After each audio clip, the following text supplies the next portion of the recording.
Early this morning, just before the start of the second day of the conference, I had a very interesting talk with Professor Noblejas, who this morning also gave us a very interesting lecture on the themes that are presented from the Nordic Scandinavian television series on the theme of the figure of the father. And he mentioned something about the idea of a catharsis or of a cathartic experience, no?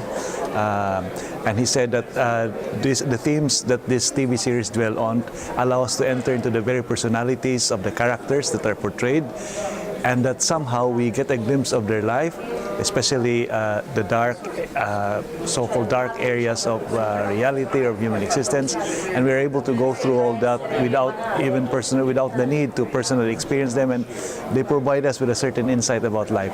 I think this theme, which is much spoken about in today's conference, is something that is worthwhile exploring in our studies of television and of the themes that are presented as by media.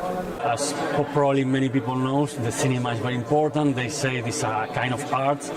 Well, nowadays television is reaching a very international and global public through a lot of episodes, parts of series, sometimes seasons, whole seasons with 20-something episodes.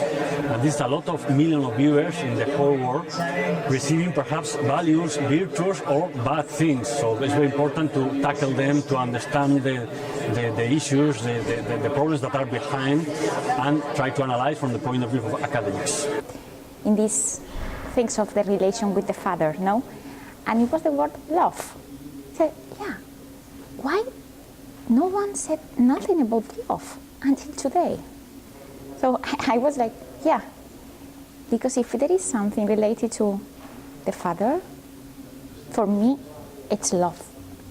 I mean, every kind of relation can be difficult, and yes, and all these series are very complex things, no? Every time we are listening about family that has problems and they have to face these problems. But the significant thing is love.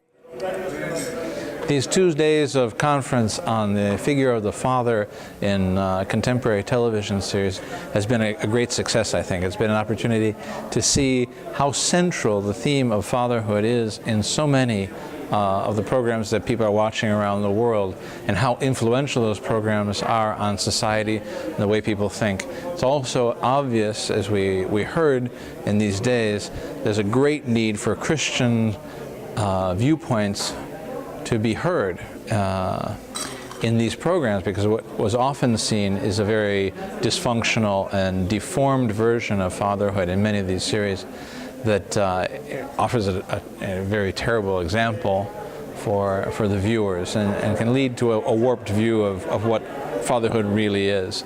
So it's important for Christians who are well-formed both theologically and professionally in the world of screenwriting and television writing to be involved in the making of these television shows.